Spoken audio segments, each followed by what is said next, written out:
What if I told you that one of the most inconsistent franchises in gaming is also one of the most resilient? Resident Evil has changed perspective, tones, mechanics, protagonists. It's been horror, it's been action, it's been ridiculous.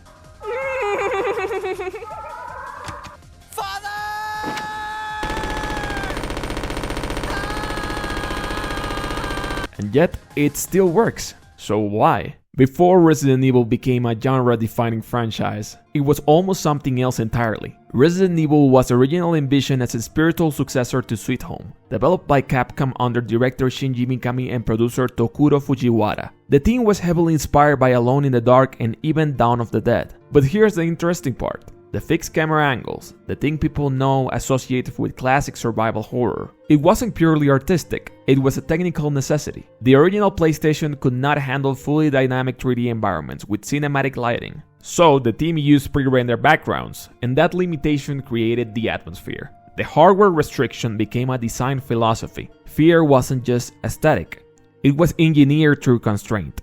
Buckle up because we're about to dive into one of the most inconsistent franchises and into the best survival horror in history.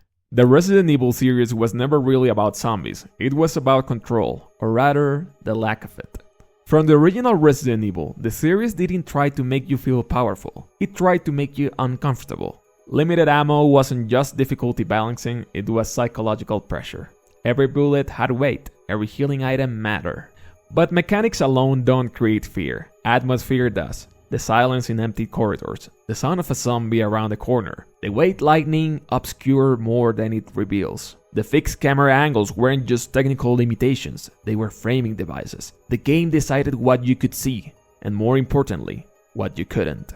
A door opening wasn't just a transition, it was suspense. Playing with the fear of the unknown is something that most games does, and few achieve well. A hallway wasn't just geometry, it was anticipation. The world felt hostile before an enemy even appeared. And that changes how you play. You don't rush, you hesitate, you calculate. By the time RE2 refined the formula, the environments themselves had become puzzle systems. Giant locked machines slowly unfolding as you learn them. And that's the key. Progression doesn't come from leveling up. It comes from understanding the space surrounding you. Resident Evil works because it transforms fear into mastery. The game restricts you first, then uses the atmosphere to make the restriction suffocating. So the feeling of surviving and eventually gaining control feels earned. Every Resident Evil game is essentially a locked machine pretending to be a location. The Spencer Mansion, Baker's House, the RPD. They are not just backdrops. They are mechanical systems designed to unfold slowly as you understand them. In RE2, the RPD isn't memorable because of zombies. Not even because the fucking Undertaker is chasing you all the time. It is memorable because of how it loops back into itself. A key found hours later suddenly makes a halfway meaningful. A shortcut unlocked turns fear into efficiency. You don't get stronger, you get smarter. About the space surrounding you. You learn the map the way you will learn the solution to a puzzle box, piece by piece, under pressure. And the pressure matters, because you're solving these systems while your ammo is running low, while enemies repopulating areas, while something stronger might be stalking you.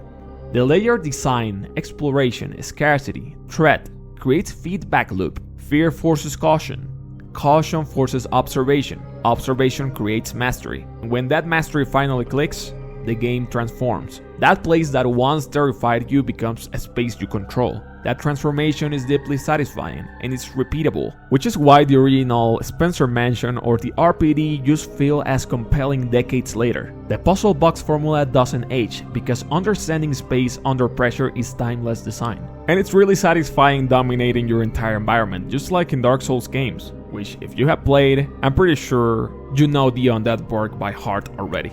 Then something changed. Resident Evil 4 didn't just tweak the formula, it fucking blew it up. The fixed cameras were gone, the slow, deliberate movement was replaced with precision aiming and aggressive encounters, leaning more into action and spectacle. And somehow, it worked. It worked so well that it redefined third-person shooters for years. But in doing that, it shifted the center of gravity. The tension wasn't coming from restriction anymore, it was coming from intensity. The difference is subtle, but important. You were still managing resources, but you felt more capable, more in control. You were not playing as a police officer in his first day. Now you were Daddy Choke Me Please doing backflips and fighting fucking gorillas. Then came RE5 and...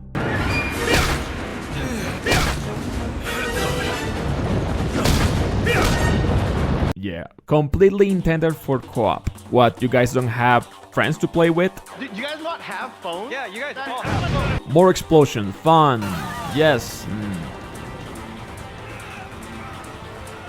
Deal with Shiba AI. Now the vulnerability was fading completely, and by the time RE6 arrived, well, we were playing as Vin Diesel, riding a motorcycle over buildings. Sherry, the family is what matters. Jake!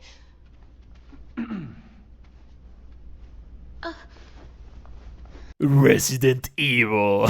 Here the transformation was complete. It wasn't survival horror anymore, it was a full-scale action chaos, multiple campaigns, constant movement, cinematic overload. For many players, this was the moment the series lost its identity. Not because the games were unplayable, it's actually real fun to play RE6. Are we going to pretend that beating a nemesis-type enemy barehanded it doesn't look cool? But honestly, the fear limitation had been replaced by the comfort of firepower, and once that balance tips too far, Resident Evil stopped feeling like Resident Evil. It becomes something else, like Fast and Evil 6. By 2012, there was an identity crisis with Resident Evil. The series wasn't dead, but Capcom didn't know what to do with it. Bigger budget, louder set pieces, more chaos, yet somehow less tension. Games that were selling poorly, and we got some fantastic games this year, right? Fuck! And 2017 was surprising for all of us fans. Resident Evil 7 Biohazard didn't try to outdo the action, it did the opposite. First-person perspective, a new protagonist, a confined, decaying house in the middle of nowhere. No global stakes, no Fast and Evil 6, just discomfort. It was slower, smaller, more intimate. And that was the point. Capcom didn't just change the camera, they reintroduced vulnerability. You were trapped again, listening to footsteps upstairs, counting your bullets, avoiding fights you couldn't afford. The first-person camera actually was an original idea for the first Resident Evil, which again, due to technical limitations, they couldn't do it at the time. And hell, it worked! It made everything feel less cinematic and more personal. That shift proved something important. Resident Evil does not need a scale to work. It needs tension, it needs limitation, it needs you to feel unsafe. By going back to restraint instead of escalation, the series didn't just reinvent itself, it remembered what it was. And from that moment on, every new entry felt less like experimentation and felt more like refinement from original Resident Evil and the classic formula, but adapted to new standards. After RE7 proved the series could survive by going smaller, the next step wasn't escalation, it was refinement. The RE2 remake wasn't just nostalgia bait, it was design thesis. It took the old puzzle box structure, modernized the controls, intensified the atmosphere, and proved that the core formula still worked in a contemporary framework. The RPD was once again a living system, now with dynamic enemies, smarter AI, a more aggressive Mr. X, relentless pressure. Then came the RE3 remake, more action-focused, more linear, more divisive,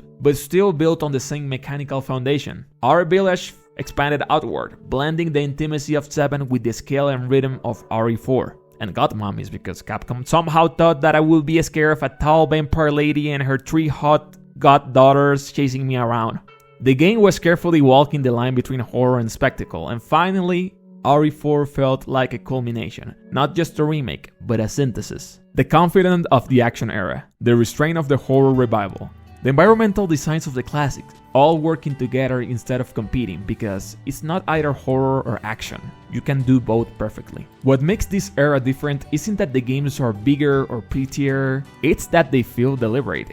Each release builds on a lesson learned from the last. Instead of chasing trends, the franchise started refining its own identity. And that's why it feels stable again. Not because it stopped changing, but because it finally understood what should never change. Resident Evil also understands tonal balance. Its protagonists are not torture anti-heroes, they're composed, competent, and even funny. That stability matters. When the environment suffocates you, the character becomes your anchor. Horror pushes, the protagonist steadies. And that makes the tension more enjoyable instead of overwhelming. Resident Evil still works because it understands something many franchises forget. Fear is not about what you're fighting, it's about what you don't have. Not enough ammo, not enough space, not enough information. Across decades, perspective shift, reboots, and reinventions, that core idea survive. The series experimented with scale, with spectacles, with excess, and when it drifted too far, it recalibrated. Not by chasing trends, but by returning to tension. That's the difference. Resident Evil doesn't survive because of nostalgia. It survives because the design philosophy is timeless, restricts the player, force decisions, turn environments into systems, make mastery feel earned. When you strip everything else away, the explosions, the villains, the mutations, what remains is a simple loop. Vulnerability, understanding, control. And that loop never gets old. That's why, almost 30 years, we'll still walk into the dark hallways with barely enough bullets, and we still love every second of it. Thank you so much for watching. I wanted to make a video about why Resident Evil games are so good and why they still work nowadays. And I would really like talking about other franchises that probably didn't work throughout the years, maybe because they didn't evolve correctly, like Fear or Silent Hill, which is now in its revival process, and I'm pretty enthusiastic about it. So if you want to see more videos like this, don't forget to subscribe, give a like, comment below what's your favorite Resident Evil game, and I'll see you in the next video.